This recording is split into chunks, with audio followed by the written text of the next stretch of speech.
여러분 다 기억하시겠지만 지난주에 우리가 바울의 2차 전도 여행의 시작을 보았습니다.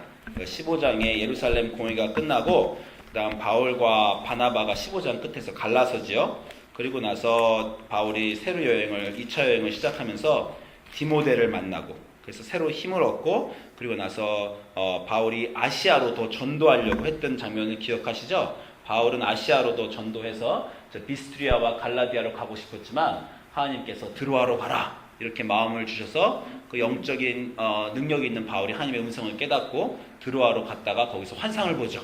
마게도니아에서 사람들이 와서 우리를 도우라 그런 환상을 보아서 마게도니아에 가서 우리가 지난 시간에 제가 재미있는 얘기했지만 우리 와우도 사역 언젠가 우리가 꼭 하겠다 와서 우리를 도우라 그 사역을 우리가 하겠다라고까지 말씀드렸고 그래서 드로아스에서 환상을 보고 마게도니아의 첫 지방인 빌립보로 건너간 그 내용을 우리가 잠깐 보았습니다. 그래서 오늘 11절에서 드로아에서 배를 떠나서 빌립보에 이르렀어요. 빌립보는 뭐라 할까 마게도니아의 첫 지경입니다. 마게도니아는 바로 로마의 드디어 지역이에요.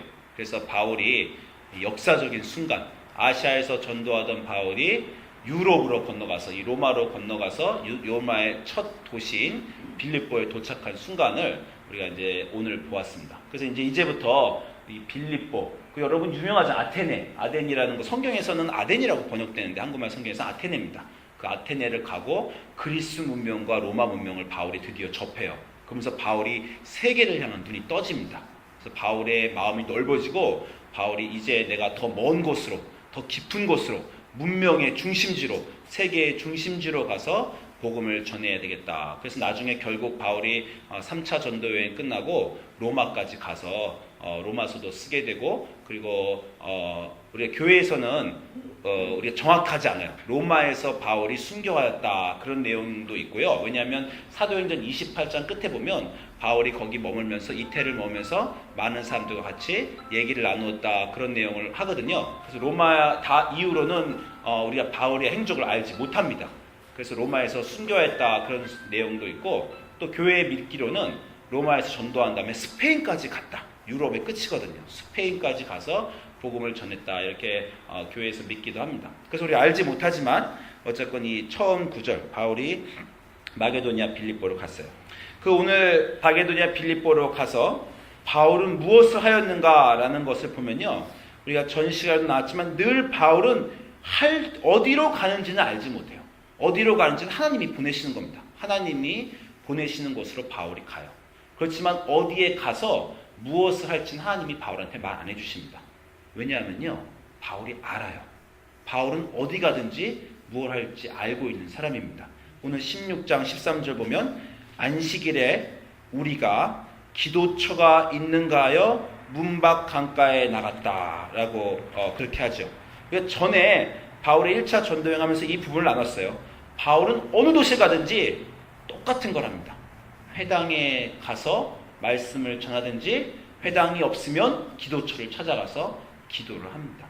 바울은 어느 도시에 가든지 하나님이 뭘 하라고 알려주시지 않아도 늘 나는 무엇을 하는 사람이란 건 분명하게 있어요. 어느 곳이든지 가면 기도처를 찾고 어느 곳이든지 가면 말씀을 전합니다.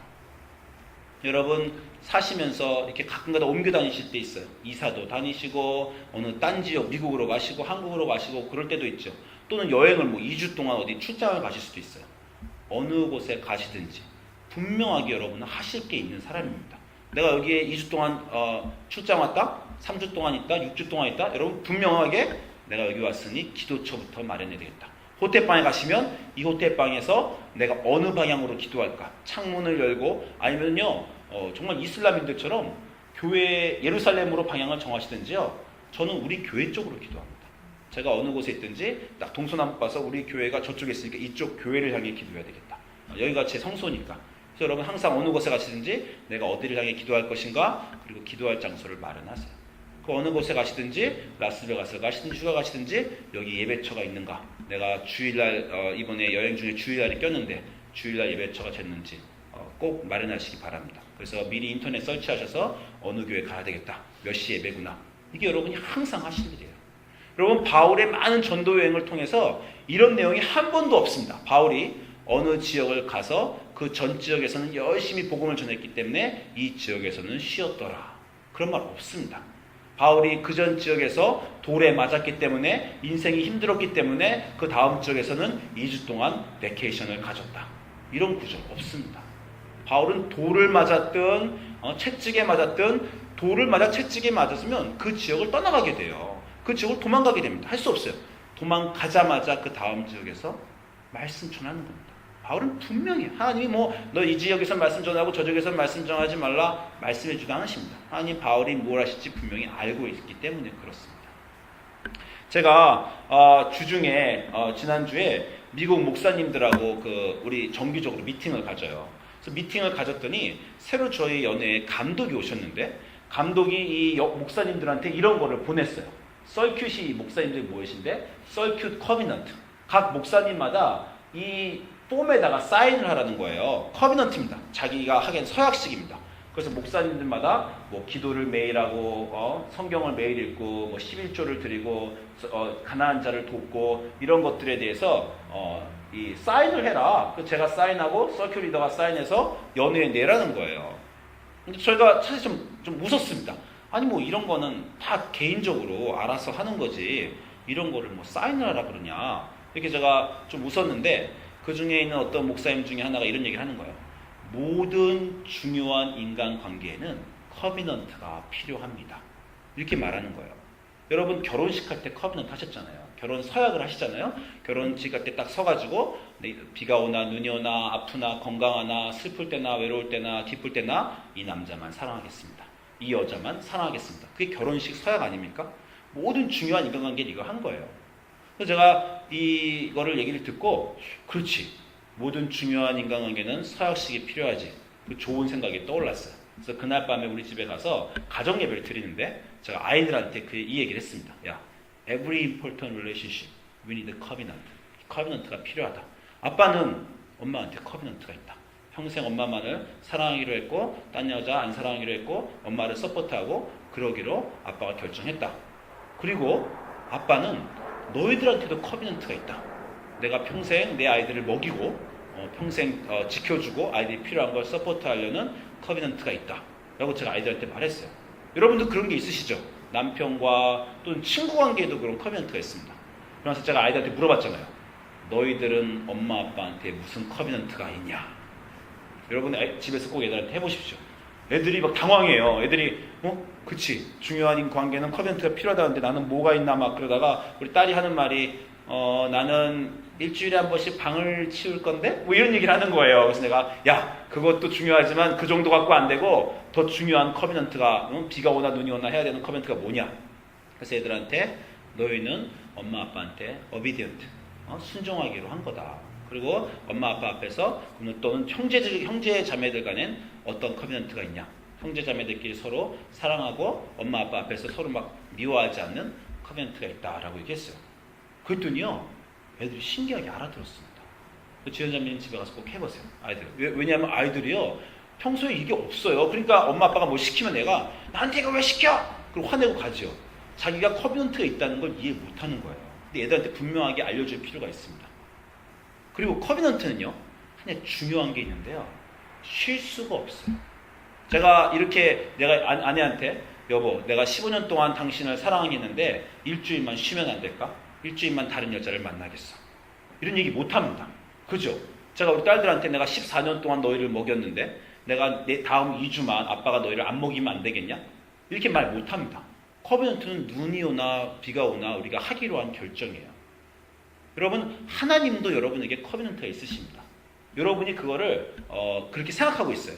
그러니까 만약에 인생에 나쁜 일이 벌어지면 보통 사람들이 다 뭐라 그래요?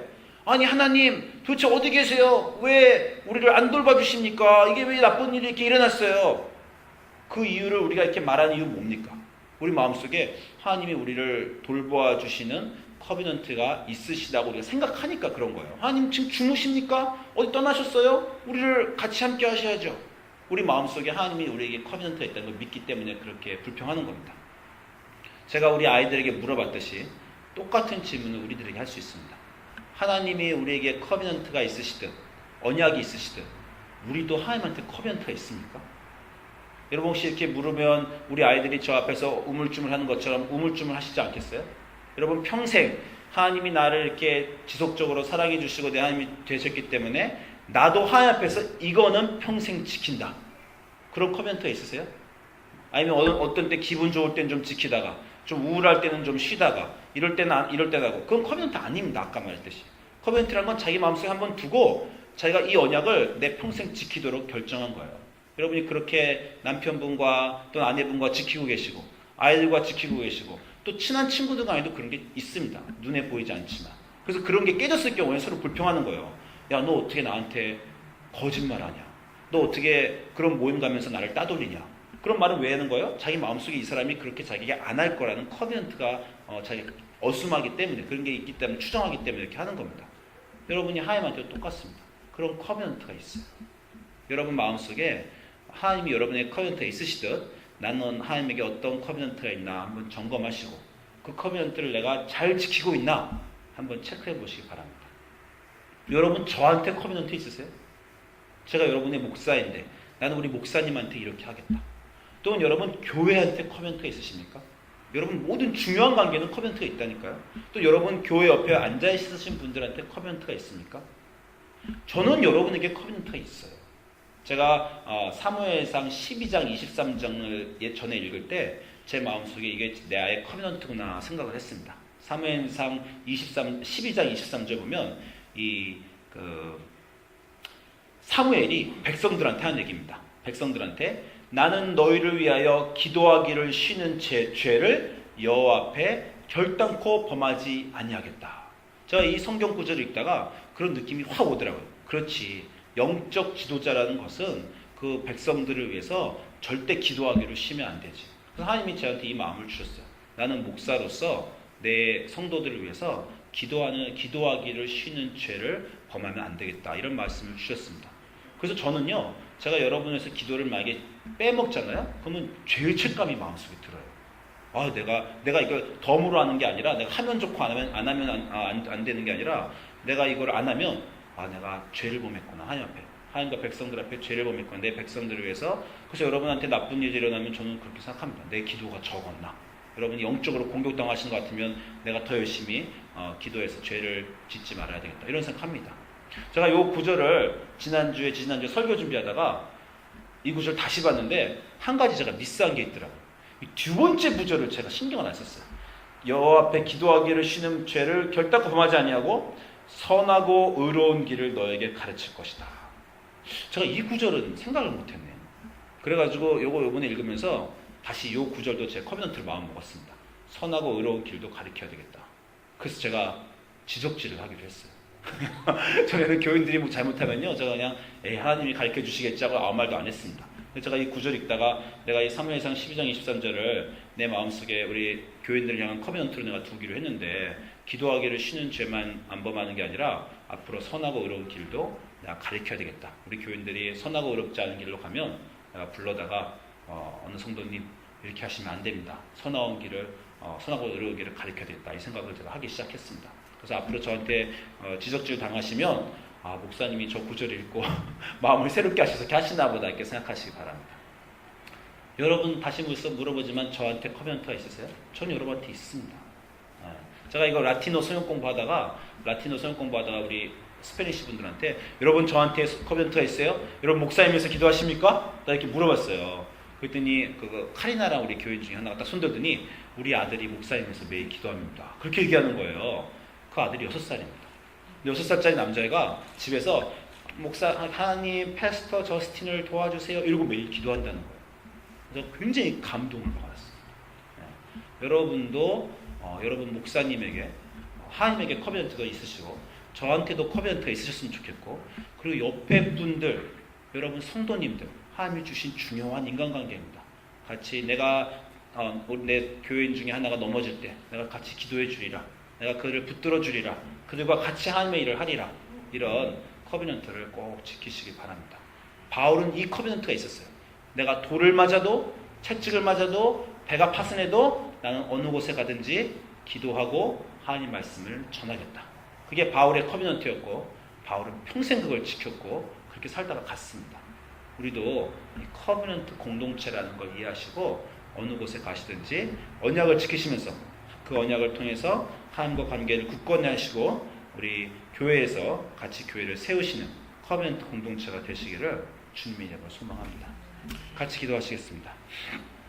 주님, 이 아침에 우리를 불러주심을 감사합니다. 바울은 어디에 가든지 자기가 해야 될 바를 분명히 알고 있는 하나님의 사람이었습니다.